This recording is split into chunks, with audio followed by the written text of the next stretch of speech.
Hello guys, welcome to Varsha's diaries. ഇന്ന് തൊട്ടിട്ട് നമ്മൾ ശ്രീമദ് ഭഗവത്ഗീതയിലുള്ള അധ്യായങ്ങളും അതിലെ ശ്ലോകങ്ങളെല്ലാം നിങ്ങൾക്ക് പറഞ്ഞുതരാമെന്ന് ഞാൻ വിചാരിച്ചു. ഞാനിതിൽ എക്സ്പേർട്ടല്ല, ഞാനും ഇത് വായിച്ചുകൊണ്ടിരിക്കുകയാണ്.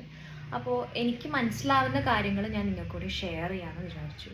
സോ നിങ്ങൾക്ക് മലയാളത്തിൽ ഈ അധ്യായങ്ങളും ഇതിലെ ശ്ലോകങ്ങളും എല്ലാം കേൾക്കണമെന്നും ഭഗവത്ഗീത എന്താണെന്ന് അറിയണമെന്നുണ്ടെങ്കിൽ please follow and subscribe my channel. Okay, അപ്പോൾ നമുക്ക് ആദ്യത്തെ അധ്യായം വെച്ച് സ്റ്റാർട്ട് ചെയ്യാം. ഓം നമോ ഭഗവതേ വാസുദേവായ ശ്രീകൃഷ്ണായ പരബ്രഹ്മണേ നമ. ഇതിൽ ഒന്നാം അധ്യായം എന്ന് പറയുന്നത് അർജുന വിഷാദ യോഗമാണ്. ഇതിൽ ആക്ച്വലി പറയുന്ന കാര്യം എന്ന് പറഞ്ഞിട്ടുണ്ടെങ്കിൽ മഹാഭാരതം യുദ്ധത്തിൽ ഭഗവത്ഗീതയുടെ ഒരു പ്രസക്തി അല്ലെങ്കിൽ അതെങ്ങനെയാണ് വന്നത്, അങ്ങനത്തെ കുറച്ച് കാര്യങ്ങളാണ് കേട്ടോ പറയുന്നത്. അപ്പോൾ ശ്രീമദ് ഭഗവത്ഗീത മഹാഭാരതത്തിലെ ഒരു ഭാഗമാണെന്ന വസ്തുത പരക്കെ അറിവുള്ളതാണ്. മഹാഭാരതത്തിൽ ഭീഷ്മ പർവ്വതത്തിലെ 25 മുതൽ 42 വരെയുള്ള 18 അധ്യായം ഉൾപ്പെടുന്നതാണ് ഭഗവത്ഗീത. സോ ഭാരത യുദ്ധം ആരംഭിക്കുന്ന സമയത്ത് നമുക്ക് എല്ലാവർക്കും അറിയാം ധൃതരാഷ്ട്രർക്ക് കണ്ണ് കാണില്ല എന്നുള്ള കാര്യം. അപ്പോൾ എന്താ ഉണ്ടായെന്ന് വെച്ചാൽ ഈ വേദവ്യാസ മഹർഷി ചോദിച്ചു, തൻ്റെ യോഗശക്തി വെച്ചിട്ട് അവിടെ നടക്കുന്ന കാഴ്ചകളെല്ലാം ഞാൻ കാണിച്ചു തരട്ടെ എന്ന് ചോദിച്ചു. അപ്പോൾ ആൾ പറഞ്ഞു, വേണ്ട, എനിക്ക് കാണിച്ചു തരുന്നു വേണ്ട, എനിക്കിതെല്ലാം ആരെങ്കിലും ഒരാൾ പറഞ്ഞു തന്നാൽ മതി എന്ന് പറഞ്ഞു. അപ്പോൾ ആ ഒരു കഴിവ്, അവിടെ നടക്കുന്നതെല്ലാം കാണാനും അവിടെ പറയുന്നതെല്ലാം കേൾക്കാനും ഉള്ളൊരു കഴിവ് വ്യാസൻ ആർക്ക് കൊടുത്തു എന്നറിയോ? മന്ത്രിയായിട്ടുള്ള സഞ്ജയന് നൽകി. അപ്പോൾ സഞ്ജയനാണ് പിന്നീട് ധൃതരാഷ്ട്രർക്ക് അവിടെ നടന്ന കാര്യങ്ങളെല്ലാം പറഞ്ഞു കൊടുത്തിട്ടുണ്ടായിരുന്നത്.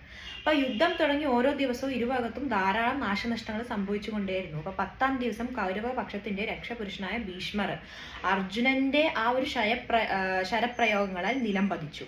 അപ്പോൾ സഞ്ജയൻ ഈ കാര്യം വന്ന് ധൃതരാഷ്ട്രരോട് പറഞ്ഞു. അപ്പോൾ ആൾ പറഞ്ഞ ഉടനെ മോഹാത്സ്യപ്പെട്ടു.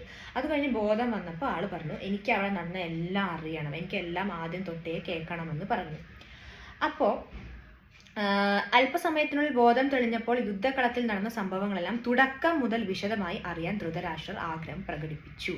ഈ ആഗ്രഹം പ്രകടിപ്പിച്ചുകൊണ്ട് ധൃതരാഷ്ട്രർ ചോദിക്കുന്ന ഒരു ചോദ്യവും മറുപടിയായി സഞ്ജയൻ നൽകുന്ന വിവരണവുമാണ് ഭഗവത്ഗീത. ധൃതരാഷ്ട്രരുടെ ഈ ഒരു ക്വസ്റ്റ്യനും അതിന് ആൻസർ ആയിട്ട് സഞ്ജയൻ പറയുന്ന ഒരു കാര്യം, ഇതാണ് ആക്ച്വലി ശ്രീമദ് ഭഗവത്ഗീത എന്ന് പറയുന്നത്. അതിൽ വേറൊരു കാര്യം എന്താ ശ്രദ്ധിക്കേണ്ടതെന്ന് വെച്ചാൽ, ഇവിടെ ശ്രീകൃഷ്ണൻ അർജുനന് ഗീത ഉപദേശിച്ചത് കുരുക്ഷേത്രത്തിൽ വെച്ചാണ്. ആ യുദ്ധം ആരംഭിക്കുന്ന ഘട്ടത്തിലാണ് പറയുന്നത്. എന്നാൽ സഞ്ജയൻ ധൃതരാഷ്ട്രയെ അക്കാര്യങ്ങൾ ധരിപ്പിക്കുന്നത് 10 ദിവസത്തെ യുദ്ധത്തിന് ശേഷമാണ്. ഓക്കെ, അപ്പോൾ ഇനി ഇതിൽ നമ്മൾ ഫസ്റ്റ് ശ്ലോകമാണ് പറയുന്നത്. ആ ശ്ലോകം നമുക്ക് നെക്സ്റ്റ് ഷോർട്ടിൽ ഡിസ്കസ് ചെയ്യാം. So bye from Varsha's diaries.